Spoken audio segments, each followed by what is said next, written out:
زندگی میں ہر شخص تمہیں تمہارا خیر خواہ نہیں ملے گا۔ جہاں لوگ تمہارے ہنر کو تالیوں سے سہرائیں گے، وہیں کچھ لوگ تمہارے ہنر کو ملا بھی کریں گے۔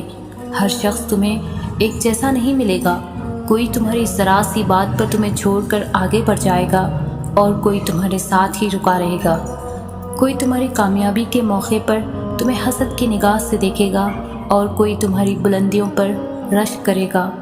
کوئی تمہیں ساری کائنات کے سامنے سارے عیبوں سمیت بے پردہ کر دے گا اور کوئی ان سبھی عیبوں کو سمیٹ کر تمہیں اپنی آغوش میں چھپا لے گا۔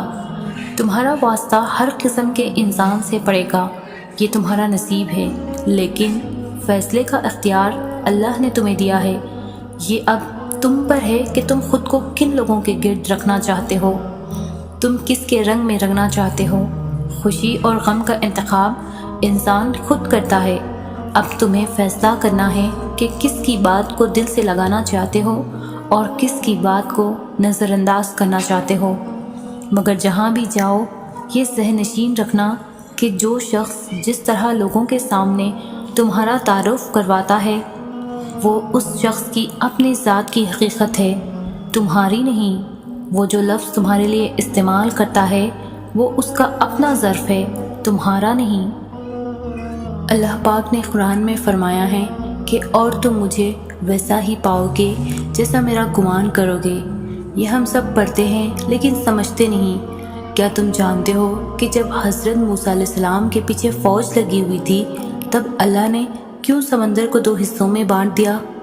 کیا تم جانتے ہو کہ جب حضرت ابراہیم علیہ السلام کو آگ میں جانے کا حکم دیا گیا تو اس نے کیوں اس آگ کو ٹھنڈا کر دیا؟ کیا تم جانتے ہو کہ اس نے یوسف کو کیوں کنویں میں بھی پالا؟ کیا تم جانتے ہو کہ اس نے حضرت ہاجرہ کو صحرا کے درمیان میں زمزم کیوں دیا؟ کیوں اس نے حضرت یونس کو مچھلی کے پینٹ میں بھی محفوظ رکھا؟ کیوں اس نے زکریا کو عمر کے آخری حصے میں پہلی اولاد سے نوازا؟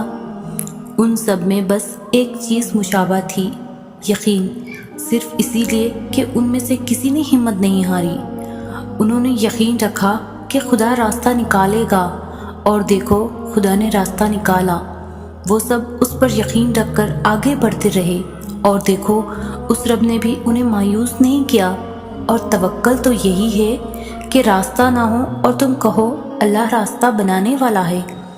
جب تم اس کا اچھا گمان کرو گے تو تم یقیناً سب اچھا ہی پاؤ گے، اور پھر دیکھو راہیں وہاں سے نکلیں گی جہاں تمہارا وہم بھی نہیں جا سکتا۔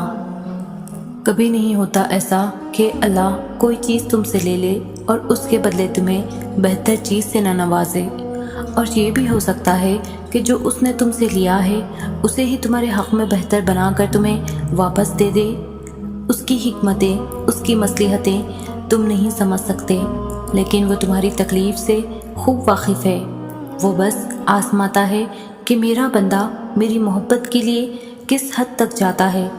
دعائیں، التجائیں سب وہ سنبھال کے رکھتا ہے، اور پھر ان ذریعوں سے ہمیں نوازتا ہے کہ ہم دیکھتے رہ جاتے ہیں۔ جب وہ دونوں جہانوں کا خالق ہو کر ہمارے یقین کی لاج رکھتا ہے تو کیا ہم اس کی محبت کی لاج نہیں رکھ سکتے؟